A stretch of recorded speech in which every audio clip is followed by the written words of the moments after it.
All right, let's try to get people to come over to this one.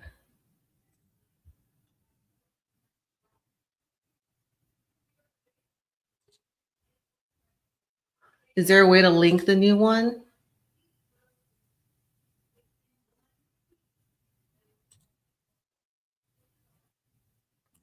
Yeah, hold on a second. I don't know how you messed up. I don't know how either. So I have to get out of this one. No, you don't have to get out. I mean, on YouTube, yeah, you have to go to the new one on YouTube, but stay in StreamYard. All right. I don't even know. Let me see.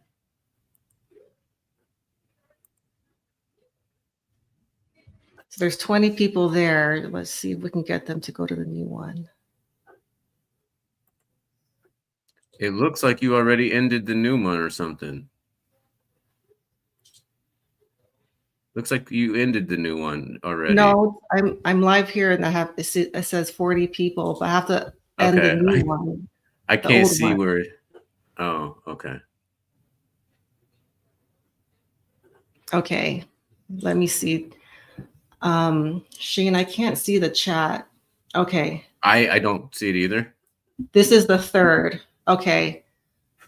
Oh, all right. I'm really sorry, guys. I must have made a mistake when I put this live together yesterday, but I'm hoping the other one isn't still going because it says there we have 20 people in the old one.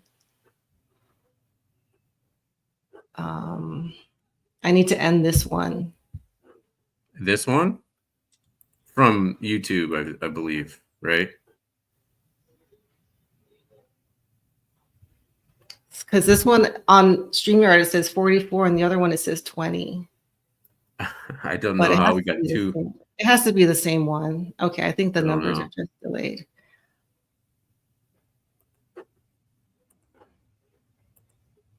Okay, so I think it's all set. All right, people are coming into this one. I'm really sorry. I must have made a mistake. So,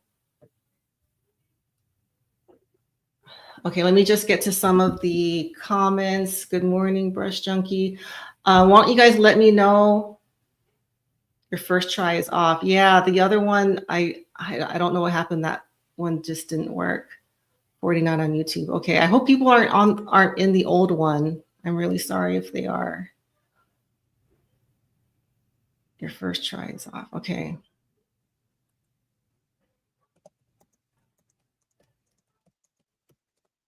I'm just worried that the first one is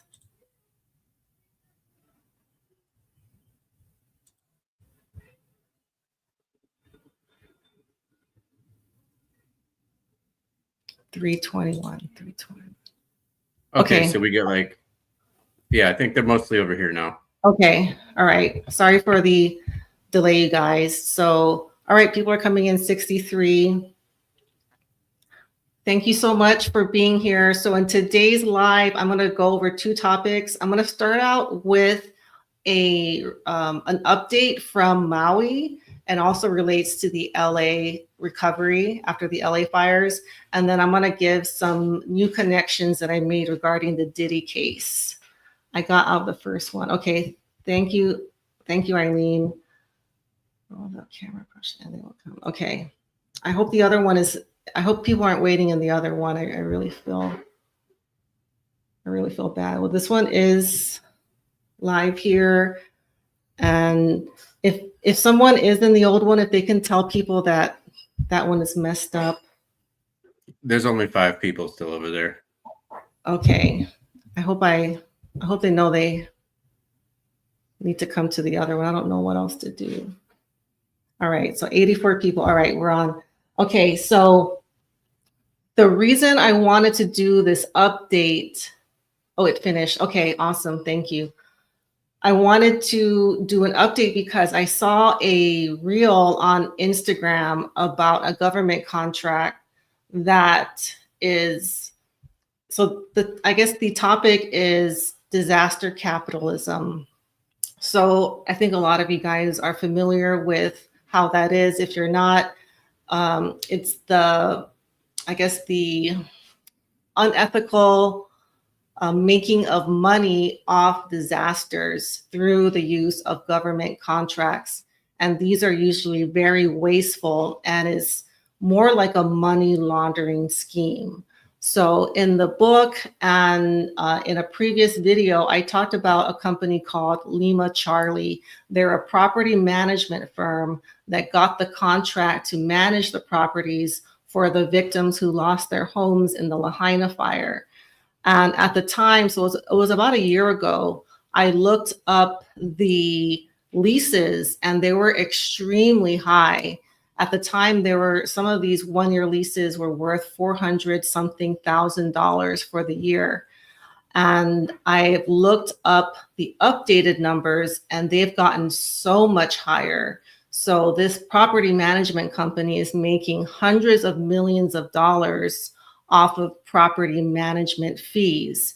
This money is not going to the victims and it's not going to the landowners that are leasing their properties to help the victims. The mass majority of it is going to this company called Lima Charlie. I will start out with this clip that inspired me to research the property management company, and I'll show it here. This will give you an idea of what I'm talking about. All right, so if you thought that my last post about the FEMA-funded tiny homes was bad, this one is going to blow your mind. The U.S. Army Corps of Engineers paid $396 million to ECC, the same company who's doing the LA fire cleanup, to clear 268 lots. That's almost $1.5 million per lot, which is not only enough to clear the lots of their fire debris, but it's enough to rebuild the homes. How can this not be corruption? Leave me a comment. Let me know if you think this is waste, fraud, or abuse, or if you've got your head in the clouds and you think everything is kosher with this. Okay, so he was talking about the contract to clean up the properties, and it comes out to about $1.5 million per property that the cleanup company is getting to clean up these properties. Now, I looked up the property management amounts, and they are in the hundreds of millions of dollars worth property contracts, so leases for these properties. Now, I'm going to share screen and show you what that looks like now. I'll refresh, I'll give you some more background on the amounts that the property owners get. I know the highest amount for a 3-bedroom, so if you owned a property in Maui and you leased it to the Department of Homeland Security to house a victim, the amount was $11K. I believe a 2-bedroom was about $7K and a 1-bedroom was about $5K. Am I right, Shane? Ballpark, about $5K. So if you had a 1-bedroom apartment and you rented it out to the government, you got about $5K a month. And that sounds really good.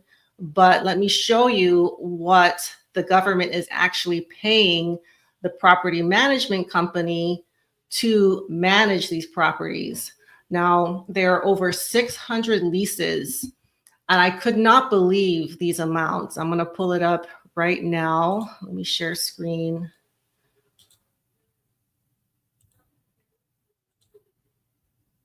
Okay. And this is all public information. Shane, is this coming up on your end? Okay, hope that's a yes.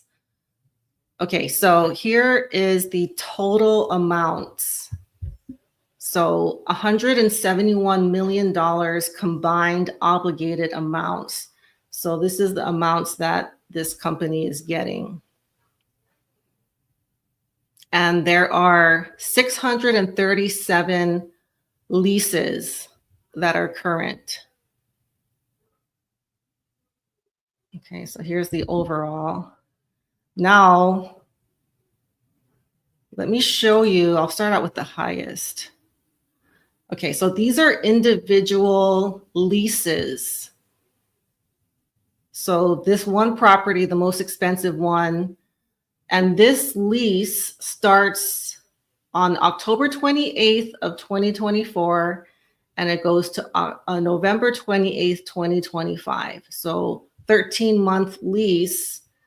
They are paying out $3.18 million. Second one, the second most expensive one, started on the 2nd of December in 24, and it ends June 30th of this year. So this is like a 6-month lease. And $1.26 million is going out to that property.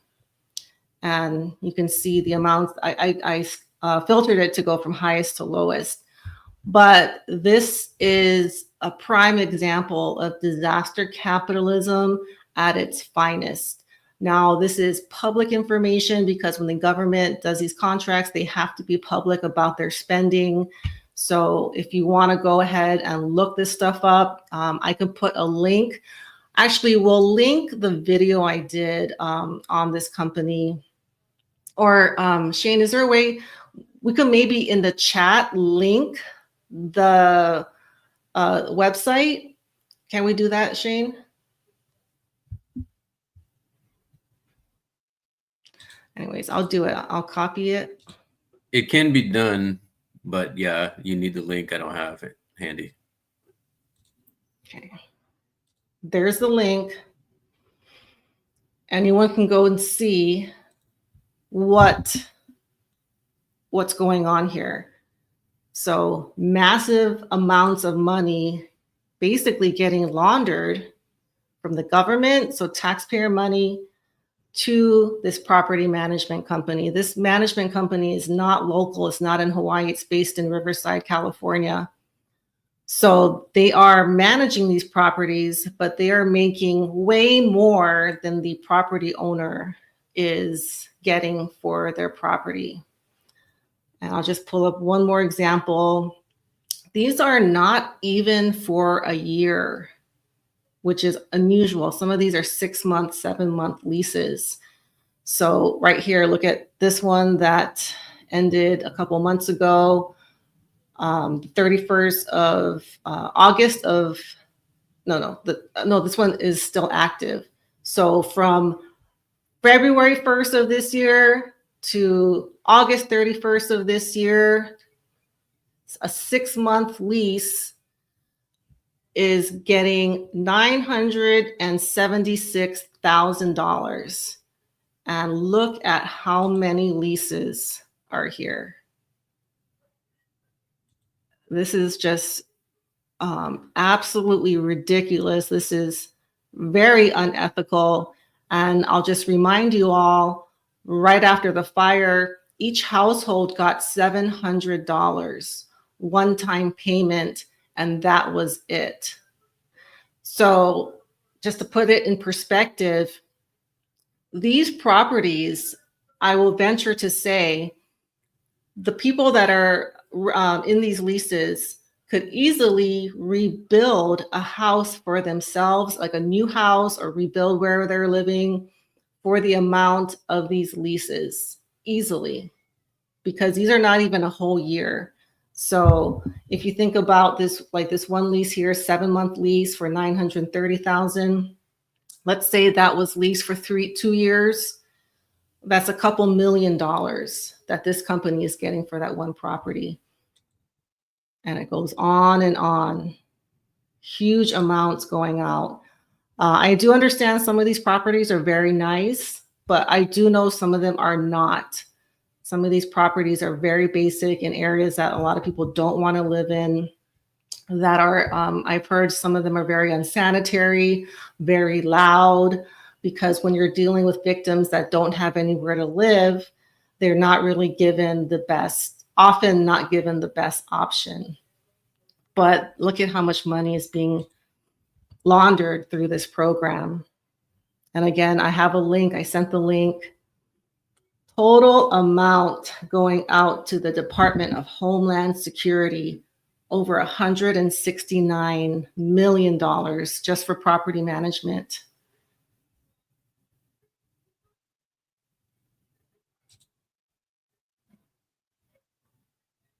Okay. All right. Am I back now? Yeah. Okay. So I really wanted to show that because I just found this out, and this is just one contract. So there's contracts for cleaning up. Um, I, I can't think of anything on top of my head, but there are a number of government contracts that are given after disasters. And these are for all disasters. If it's declared like an emergency, then these companies can come in, and I don't know if they're even given bids. I think these contracts might just be handed out. I'm not sure, because if there were bids, you would think that there would be better options that were not as wasteful. So this is straight disaster capitalism. I don't think this is the reason that these things happen, but this is certainly one of the benefits that these NGOs have when a disaster happens. So this company is they're probably making hundreds of millions of dollars to provide property management services. And it's not even a company in Hawaii. It's a company somewhere else. So let me just answer a few questions. Not even 6 months in and crybabies crying. And another thing, I know someone that's living in a condo because he lost his home, and they don't even know sometimes how long the lease is. They're kind of living in a state of like, I don't know where I'm going to live. Like, it's like every month they don't really know. I don't think this information is like offered up to the people living in these properties. And I don't think the landowners are even aware of how much property management fees are being made on their property. So such a waste. So they're being leased to other people who are not the original owners. No, these properties, so if you own a home in Maui and you wanted to lease it to a victim, you can hand that property over to Lima Charlie, and they will manage that. You will get your fee, the 5, the 7, or the 11 grand for your property, but the property management company takes the rest. I have not heard of any of the victims getting any of this money, so it's simply money laundering. To me, that's what I consider this. Attorneys that will file lawsuits. Yeah, Governor Green. Yeah, and so the company that is doing the cleanup in Lahaina is also doing the cleanup in LA. So I'm assuming they're making a killing off of that as well.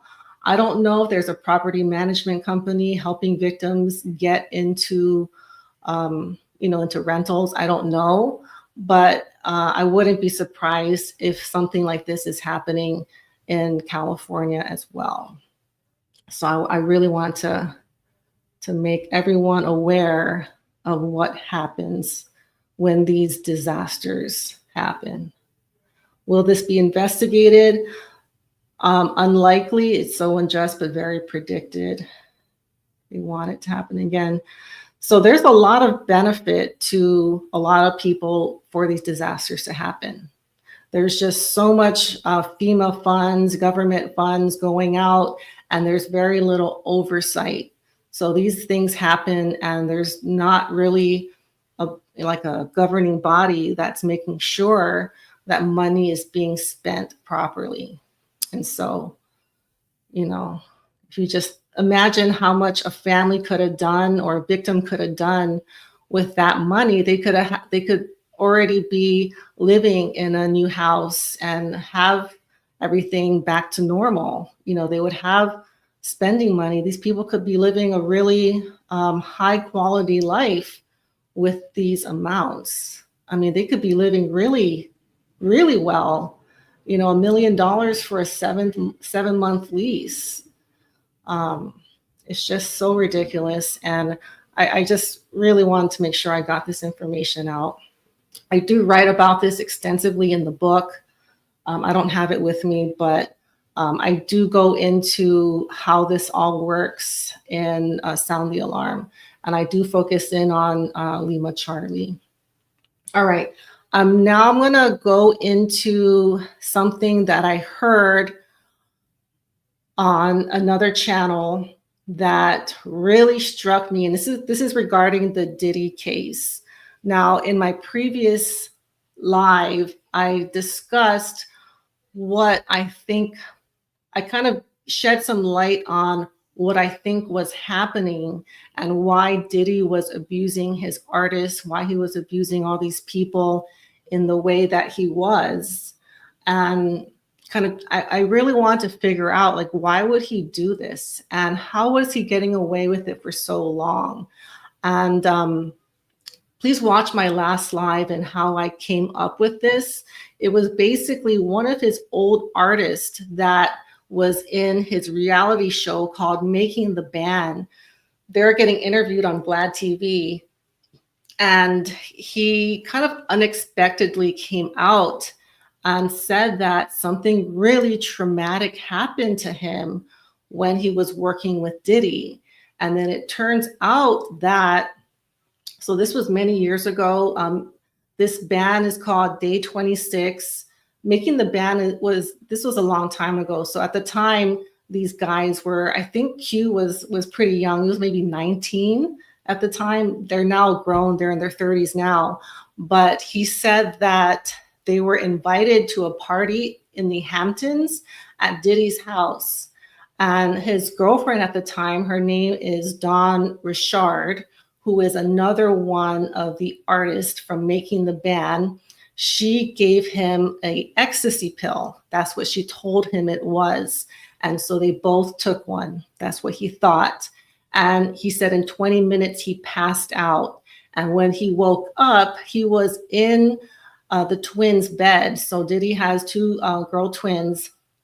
And he was being filmed with lights and phones filming him. And he says that he only had shorts on and he woke up screaming.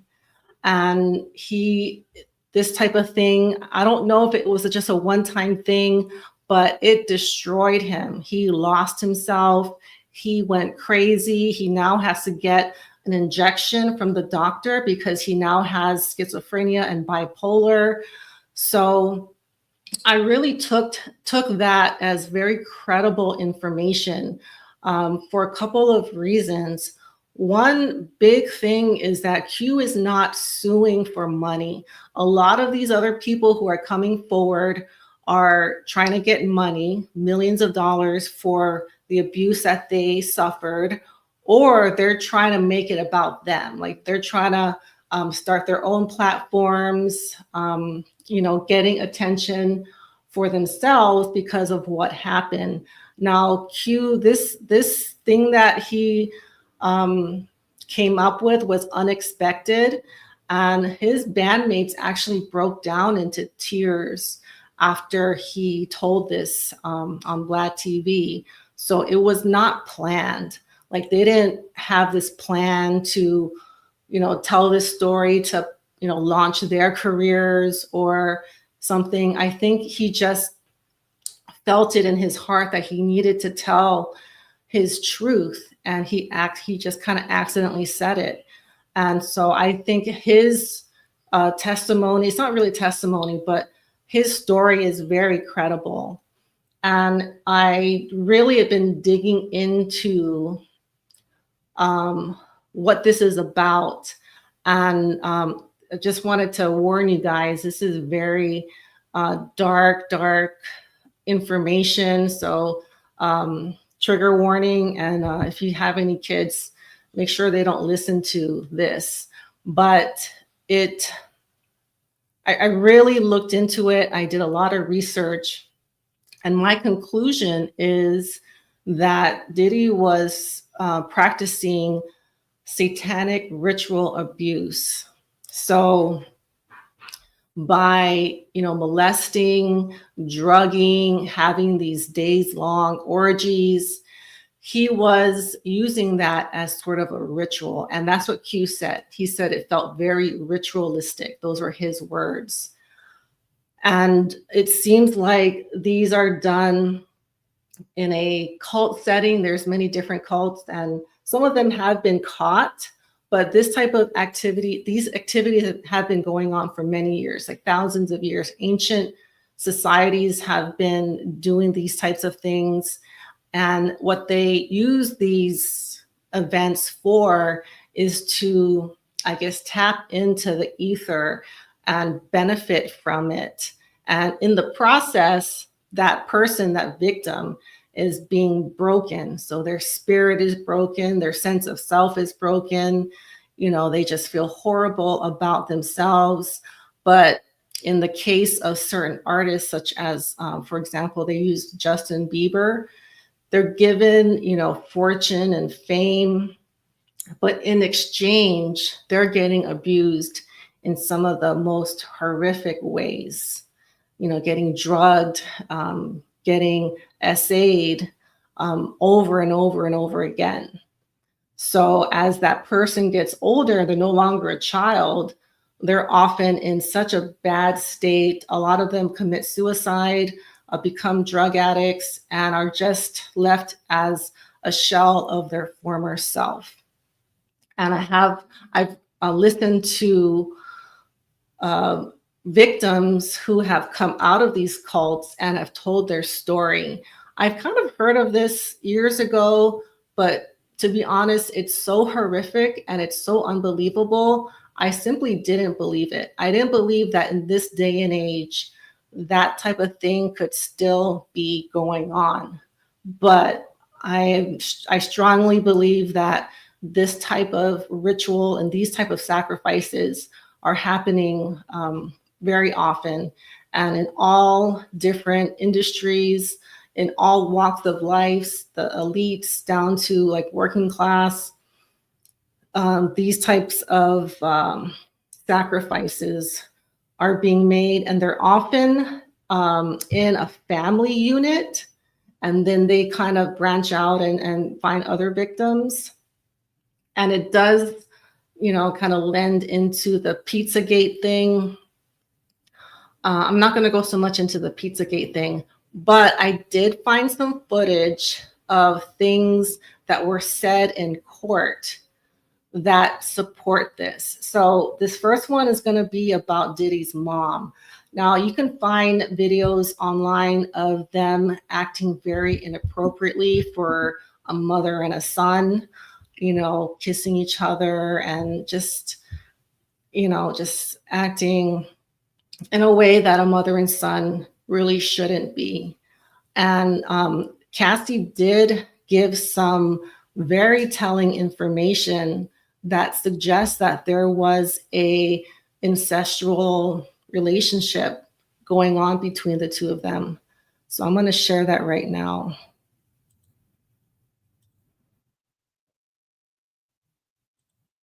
And this is coming from Sammy the Bull Gravano. He was in prison. He was an ex-mobster, but it's his reaction to hearing some of these things that have been coming out about the Diddy trial. And he's, I'll let you hear what his reaction is.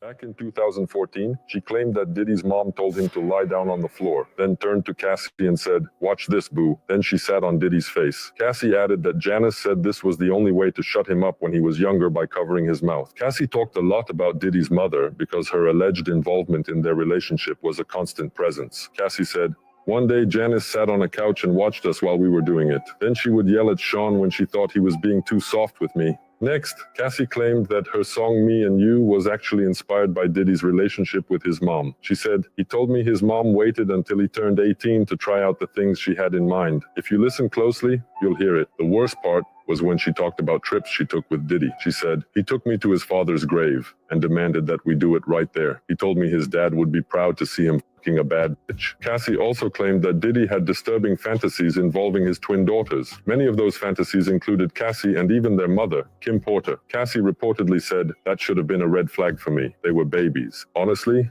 I think he was just scared someone might tell the truth, so he tried to bury all of it. As a man, as a father, as a grandfather, and a great-grandfather, I can't even imagine what the fuck this is. I don't even know why there's a trial.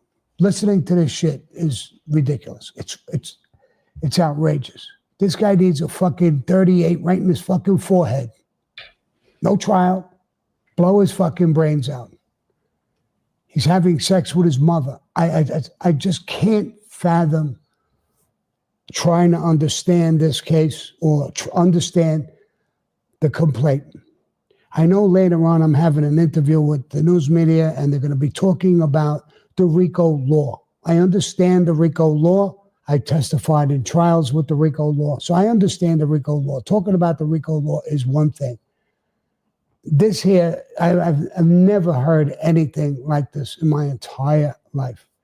And I'm involved in murders. I'm involved in the mob. I'm involved in some of the most brutal, horrible crimes you can imagine. I thought, up until I'm listening to this, tongue-tied when it comes to listening to this, his daughters, his granddaughter, men, boys, young girls, drugs, freak off.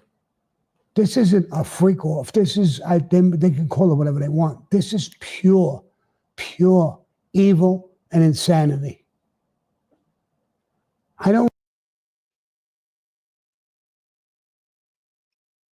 All right. So I really appreciated getting his feedback because, he is a self-professed criminal. He spent 22 years in prison and he's seen some pretty horrible things. And this trial is even making him speechless. Like he says later on, he'll say that he's just so disturbed by the details coming out from the Diddy trial. Now I have something else, and this relates again to the SRA, so the Satanic Ritual Abuse. A big part of this process is humiliation. So, humiliating the victim, humiliating people to assert their power.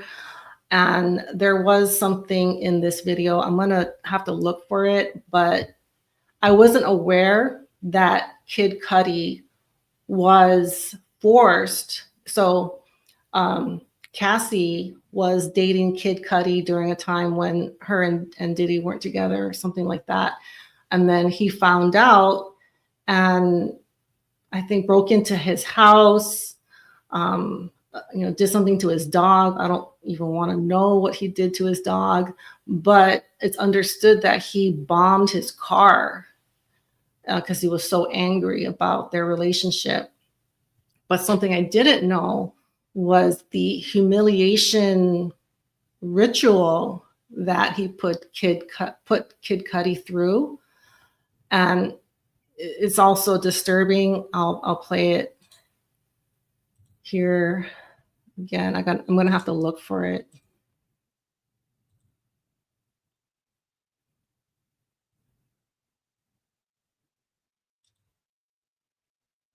Kid Cudi said Diddy was like a Marvel supervillain.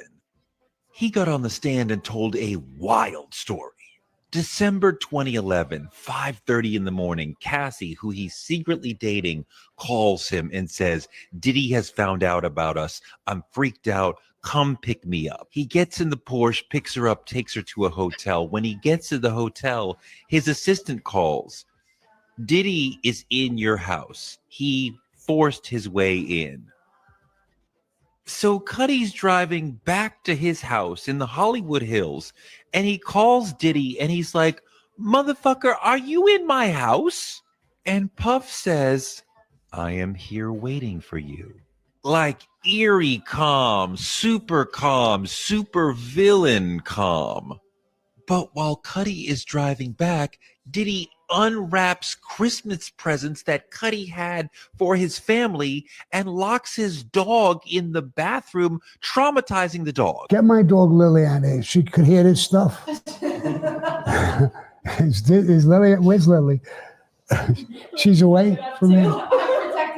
Yeah. No wonder Kid Cudi started frequently wearing skirts after his Porsche was set on fire. Diddy once made 3 shocking demands of him. When Kid Cudi often showed up on red carpets and fashion events in skirts, many just thought it was another avant-garde move from the eccentric genius. However, the real reason behind it is far more chilling than you might imagine. Back in 2021, Kid Cudi had a brief relationship with Cassie Ventura, but this happened after she broke up with P. Diddy. At that time, Cassie Ventura was still involved in activities with P. Diddy, including wild freak-off parties. Shortly after, Cudi's Porsche was mysteriously set on fire in his driveway, seemingly as a warning. It's said that P. Diddy was furious about the relationship, and soon after, Kid Cudi received a clear warning from Diddy's camp. First, he must wear skirts at any public appearance. Second, cut off all private and public contact with Cassie. Third, stay silent about all of this forever. If he didn't follow these demands, the consequences would be far worse than just losing a car. Moreover, P. Diddy even contacted Cassie Ventura's mother and threatened her about Cassie's relationship with Kid Cudi. Kid Cudi knew very well that Diddy's influence was too powerful for him to challenge at that moment. To protect himself, he had no choice but to silently comply. But now, the time has come to expose everything, and Kid Cudi has bravely stepped forward. Do you support his decision? I see him wearing white dresses. I think I had a skirt like that once myself, but it's fucking it's fucking crazy. I'm goofing. I didn't have a dress like that, but I never seen anything like this in my life. You know, people are calling it the trial of the century, and it's disgraceful. And it's disgraceful to every single person in the United States. I don't know where you would find this and what kind of country. I don't think you get the worst countries in the world. You won't find this. I will tell you, you know, I know the Muslim countries argue, fight, they bomb, they do a lot of crazy shit. Diddy wouldn't last 2 seconds in a Muslim country. They would have killed him so fucking fast his head would have spun. He's a disgrace to the whole country. Imagine people in other countries listening to it like we're listening to it, talking about it like we're talking about it. Could you even imagine what they're saying about America? That's America. That's the land of the free. That's where we want to go live? Fuck no. They're not saying that. It really is a disgrace to the whole country. I just stepped out of court, and TMZ is reporting that Cassie.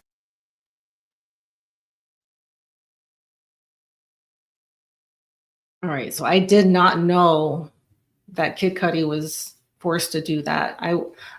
He kind of came after my, music days, but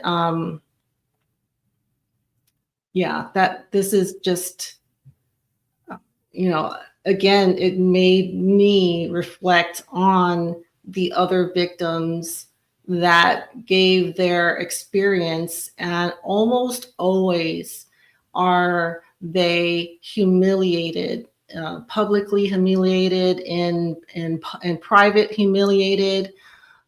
There's this, there are actually a lot of interviews on YouTube. I think at the time, some of them are like a few years old. They didn't get censored. I don't know about going forward. I know for sure this live, YouTube is not going to promote it. And I actually instantly lost subscribers just by scheduling this live because of the topic. So I do know they are not, I think going forward, I don't think this information will be as readily available.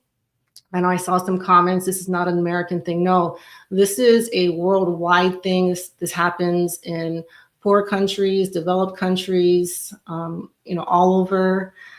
It happens in the upper echelon and the more working class families. But the humiliation, I think, ritual part is a consistent theme. whatever the person can do to break that person's spirit, to punish them, to make them feel as worse as possible, is what they do to these poor people, often children. Often it starts off in childhood, and then in some cases they're groomed to be the person that punishes other victims. But it's actually not uncommon, which is really terrifying. And there are many cases from the past of different ancient civilizations that did this. So I know I saw some saying it originates from the Mesopotamian gods, and I saw Moloch. Okay, I'll read a couple comments because I think a lot of people, okay, yeah, this is the one. Diddy and his mom are practicing an ancient Mesopotamian ritual, Semiramis, mother and son. It's where the Madonna and son comes from in religions. Yeah, that thing is very common. It's mother, son, father, daughter, siblings. Like a brother will abuse the sister, mother to son. I mean, all of those. This is, it's used in, mainly in the Satanic religion. I think they consider it a religion. And there is a lot of information. I am kind of becoming more familiar with the archaeology that has uncovered the, I guess, the evidence of these things happening. Like something more modern, Bohemian Grove, they have that huge owl statue where they supposedly do sacrifices. I don't know too much about that. I know when people have broken in, they haven't actually seen a sacrifice, and it's like the burning, they burn the thing and they use it as a way to summon the ethos through Satanic ritual. What's so hard about pressing a like button? Oh yeah, please like, share, try to get this information out. I heard Elvis couldn't sleep with his wife because she became a mother. Yeah, I don't know. I do know a lot of the old musicians a lot of musicians are involved with this. I guess the most well-known Satanist in history is Aleister Crowley, and he inspired a lot of other people. Bands such as Led Zeppelin. I can't think of any others off the top of my head, but they were students of the teachings of Aleister Crowley. And I think some of you guys are familiar with him, but you can find a lot of information on what he thought, the books he wrote, and the practices that he did with these like extended orgies and ways that he was able to tap into that higher power. So I believe that this is what Diddy was doing, and there's evidence that he was born into this type of family. I don't know, maybe even his mother. Scientology. I think that is kind of a offshoot of Aleister Crowley. I know that there are connections there between Scientology and Satanic ritual. Moloch and Baal. Yeah, so these are ancient gods. And there is another thing that I heard, and I don't have that video queued up, but Sheen, did I tell you this gets really, I told you about that artist that gave his opinion on Diddy's son?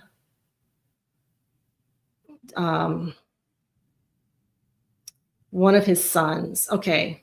I'll share this. I don't have the video of the artist telling like what he thinks, because this, I don't, obviously I don't know Diddy, and I don't know his children. I've not been around them, but some people have, friends of Diddy's and artists that worked with him. He has a adoptive son named Quincy. Quincy is the biological son of Kim Porter and Al Brown. So when Diddy met Kim, she already had this son. And Diddy adopted him, raised him on the outside, treated him as if he was his own son. He considers him his own son, and he's the eldest of the family.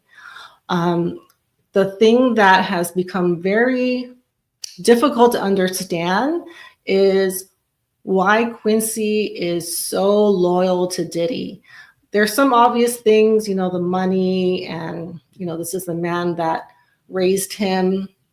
But Al Brown went into a coma and had multiple organ failure, and it took him like a month to recover. And he has publicly said that he thinks it was because of Diddy. Diddy did something and caused him to almost die. Like, he was supposed to die, but he survived. Now, since then, Quincy has continuously put his biological father down, saying that the only thing I have in common with my biological father is that we look alike. And they do. They look very much alike. And he says that, Sean's the only father I've known. He's, taught me everything, basically saying he's been the best father I could have ever wished for. And he doesn't have children. He's not married. He does have a very soft demeanor, from what I can tell. And I did hear one of the artists saying that his strong opinion is that he is being abused, has been abused by Diddy for a long period of time. And that's just, unfortunately, knowing what I know at this point, I have to assume that's true, because I can't really understand why he would be acting the way he is. And his children, from what I can tell, are very loyal. They still go to his trial despite what has been said, in trial. My understanding is his twin daughters, they're pretty young. They're only like 18. Supposedly they left one of the days and were very upset. And I don't know why they even went in the first place. I think maybe they were asked to be there, but it again suggests that, there's this type of abuse going on in his family. So he was raised in this environment, and he might be treating his own children like that. Now, I don't know if it's because Quincy is not his biological son. Maybe he was more singled out, or maybe it did happen with the other children. I really don't know. But, hearing about how these things work, things are just kind of falling in place. And it does explain a lot. I'm trying to think, is there something? There was another part of the Sammy the Bull interview that I thought was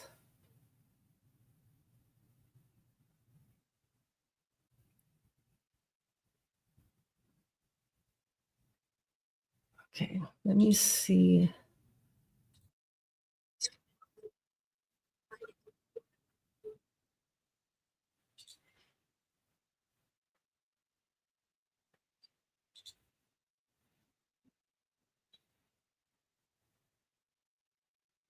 Oh, yeah, this part with the interview with Sammy, I think is extremely disturbing. And when I heard about Pizzagate, it was just so hard to believe. I really didn't pay much attention. But I want you to hear what Sammy has to say about the whole cheese pizza thing, being code for this type of abuse, being code for children being abused. And I'm going to have to find the part, but let me play that part. This will be the last part of this that I share. Okay. I don't want to laugh or make a joke out of it, but I mean, they're like to the bodyguard who's whistleblowing and now enterprise is at the end. All I think about my friend Anthony Rico, who's a lawyer, represented me, good friend of mine, honest guy, good guy. When he heard this shit, I'm sure this is why he pulled away. Okay, this is the part where he's gonna hear the pizza references amongst the Hollywood A-listers. So I'll show that here. I'll try to make it as smooth as possible. He don't want no part of it. Is anybody hungry? I just feel like everybody's got to be hungry right now. Good. I was hoping you'd say that because I have this crazy idea that I will order pizza. And so if I do, I don't want it to go to waste. Who will eat pizza? I'm going to need you to get rid of all the leftover pizza boxes. The what? All the boxes left over for the pizza. All the boxes. Okay. Make sure you recycle the plastic like we talked about. Yeah. Did Jay reach out yet? Nah, Bob. He ghosting.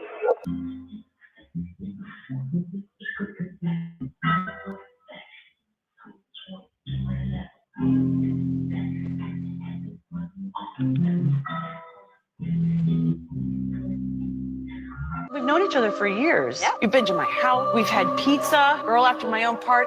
Do we love a pizza or what? We love Yes, a we pizza. do. It's so. Aniston will say to me in the middle of the night whenever I'm with her something cool. She'll be like, "You see?" And I'll be like, "No, you're right. This is great. This is great." He'll text me and say, "I know something. Wednesday night if you want." I'll be like, "Come on, we just did that Saturday thing." She's busy all the time. I know. She's the greatest host. Parties are incredible in her house too. Yeah, she does have good parties, and she makes good pizza as well. She makes great pizza. Wonderful, yes. wonderful pizza. Told a story about going and having pizza at the Clooney's in Lake Como. That's all in Aniston.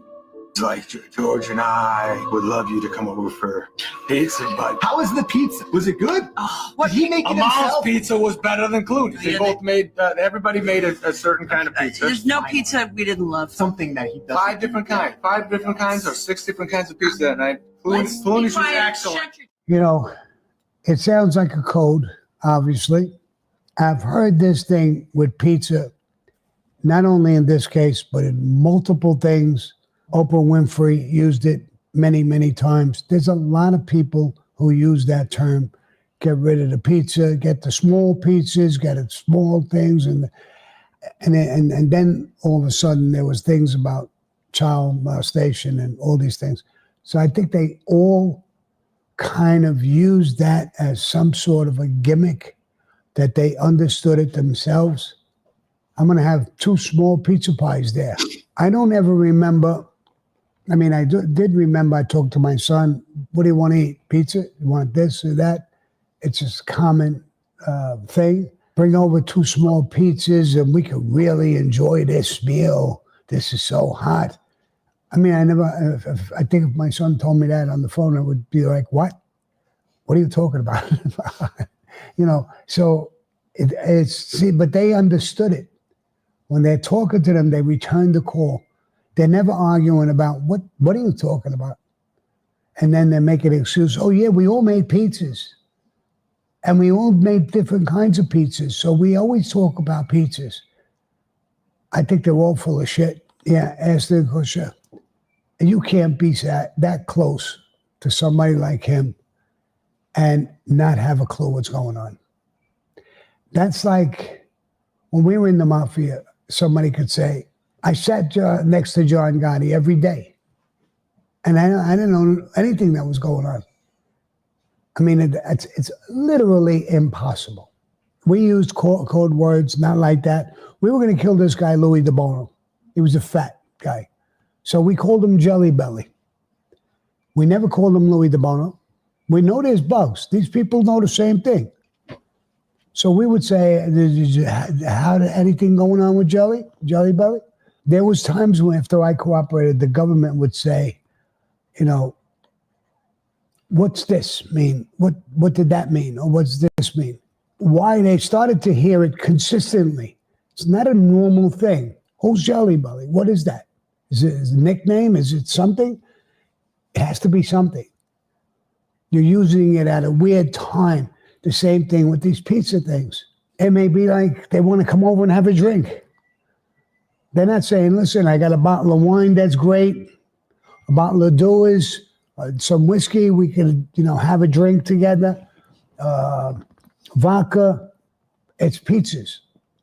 I wouldn't get all excited with my wife or my girlfriend to go over somebody's house to enjoy a pizza. Wouldn't be like a big celebration. All right, they're going to have pizza there or whatever. Or maybe some other food. I have pizza all the time. I don't even want pizza. When it's used like this in such a capacity, it sounds like a code to me. And I'm sure the FBI is looking at it like that. They have their analysts. They know. I remember there was some drug dealers in our family, and a guy owned a pizzeria.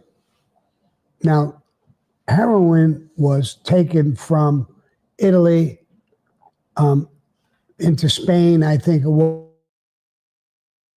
They smuggled it into the country in deliveries, in cans of sauce and whatever, into the United States, and it went to this pizza store. So nobody ever really challenged it.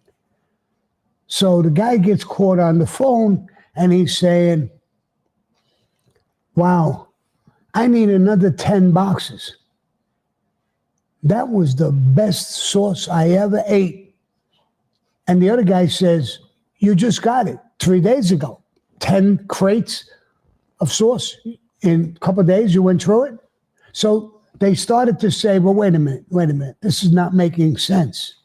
Now they're talking about pizza sauce. But after a while, you could see it was a code. And that's how these guys got busted with that. Now they went to that pizza.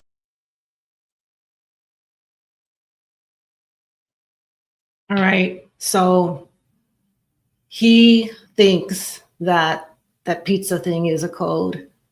And I'm at this point pretty convinced that cheese pizza is code for the children and the child abuse. And I didn't know that he had that conversation when he was locked up about getting rid of the pizza boxes. So that's just a dead giveaway. I don't know if he was talking about actual people. I would hope that it wasn't. I think he was referring to get rid of the videos, that type of thing, the evidence that they were carrying out these abuses, and making sure his son were. He said to make sure they recycle them. So I don't know if that means get them off of the laptops or get them off of our accounts and give it somewhere else. I would think he would want to just get rid of it altogether, but maybe that's what he was saying. But I certainly think that Diddy was doing those types of things with minors. And unfortunately, it's turning out to be the case. And I think that was the last thing from Sammy the Bull's video, but he provides other feedback on things such as the RICO case. He does say that the reason that they're putting the RICO charge with Diddy is so that they could confiscate his money. because it's unusual that they're giving one person a RICO charge. He even says that the jury is going to have a hard time understanding that. And if anything were to not work for the prosecution, it will be because of the RICO charge. And it will be on them because they got greedy for putting the RICO charge.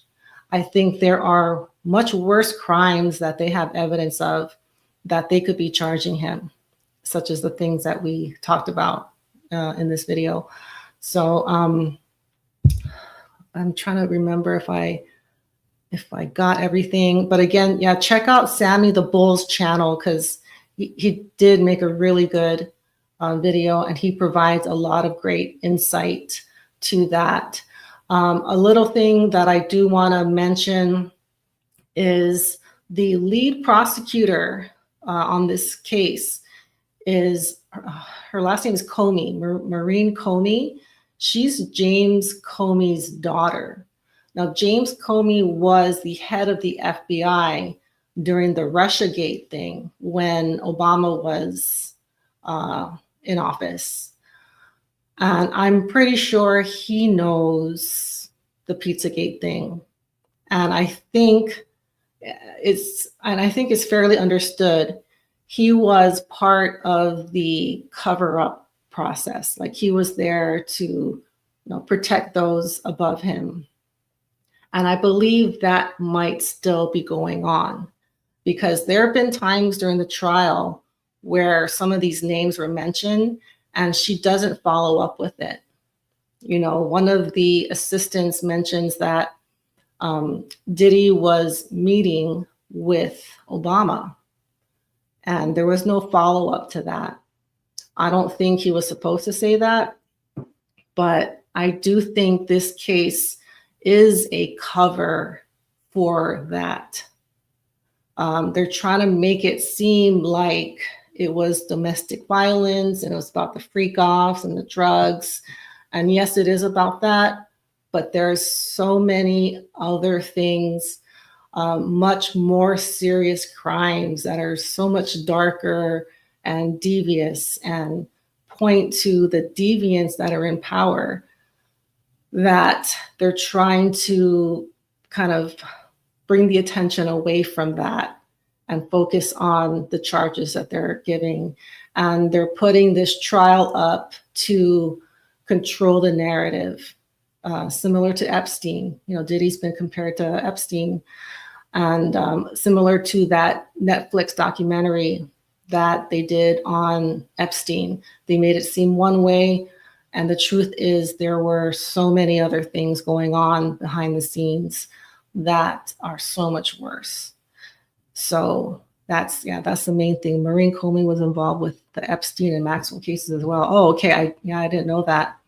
Yeah, so they're using the same people to do the same thing, to achieve the same goals. I really believe that. All right. Any other comments, Shane, that you want me to mention? I haven't been able to really look at it. Obama got in trouble, warned in an email for ordering pizzas delivered to the White House. All right. I think that was part of the Pizzagate thing. Seth Rich died because of the emails. Yeah. I usually try not to discuss that person because of that, what happens to people that talk about her. Jamie Foxx attended a Diddy party and was hospitalized and hasn't been the same. Yeah, he was saying, Jamie Foxx said that he was given a pill by Diddy and then ended up in the hospital. But now he's changing his tune and saying that he doesn't think it was Diddy. So I don't know if he was got, or maybe he just got scared. I followed Ali Carter, Kathy O'Brien's experience being SA in the Santa rituals with the elites. Yeah, Ali Carter. Yeah, I didn't listen to too much of what she says, but I heard she's missing. I'm not sure if that's current, but a lot of the people that came out earlier are not around or cannot be found. Quincy Williams Smith. Okay, I don't know who that is. Okay. They sounded so nervous about the pizza. Yeah. that part is just so, it's just hard for me to even imagine these A-list celebrities who we went to go see their movies, who we looked up to and we thought were so wonderful, that what they were doing, it's really hard to think that was going on. Okay, oh yeah, the spirit cooking. Okay. Oh my God. Okay, all right. So took me months to recover from all this. It's a dark rabbit hole. Yeah, it is a really dark rabbit hole. I don't think I'm gonna go any further. If anything, I will maybe do a presentation on the historical evidence that we have going back into the ancient civilizations that practice these things, because it is a very, again, a very deep rabbit hole, and where it comes from is a little complicated. I'm still trying to understand it, but it has to do with very, very old traditions. And it even gets into, we can talk about the Germans and eugenics, and it's all connected. And even there are artifacts at Göbekli Tepe. So Göbekli Tepe on paper is considered the oldest ruins. I think they're saying it's 13,000 years old. And it does seem like there were some sort of rituals, possibly sacrifices that happened there. And there are some very disturbing structures, I guess, very disturbing statues. I'll let you guys look into it, but if you want to see Göbekli Tepe and what they found there, it does kind of lend into what we're seeing, with this. And that's 13,000 years old. So we're talking about ancient rituals, ancient traditions that have been used for a long time. Now, I don't think these are necessarily working for all these people. Like, I'm not sure. I think there are different levels. Like, some people might have been able to access this, and some are maybe just kind of going through the motions. I really don't know. But I would like to think that this is not something that is actually working for most. I would like to think that a lot of these people are trying to emulate what was going on in the past or what other people are doing. My last video was my personal experience with witchcraft. If you want to go watch that, I give a little bit of things that I've seen, and there are a lot of good comments in that video because a lot of my viewers are very well versed in this topic, way more than me. But I've been studying archaeology and ancient civilizations for a long time. And there are a lot of times where things are uncovered and I just don't understand, like, why would they be finding these types of skeletons all in one place? Or why would they be finding these huge statues with the men have like these huge erections? But it's starting to make sense, looking at what's happening now. I'm starting to make these connections, and it is very dark. But I might do a little bit about some of the evidence that has been found, like mummies and artifacts and things that point to this idea that this was happening in these ancient cultures, like the Incas, the Aztecs, Mesopotamia, China, Egyptians, there are a lot of paintings, wall art, statues, and ruins that. Oh, there's also a human sacrifice stone and a heiau on the Big Island, where kind of stuff like this was happening, and that is actually well understood. So that's going to do it. Diddy trial feels like soft disclosure compared to what will be revealed later. Yeah, I don't know if they're trying to let us know about this stuff. I don't think so. But if anything positive that's coming out of this Diddy trial making such a big splash on the world, it might be to expose this really, really dark practice that has been going on for thousands, tens of thousands of years. And,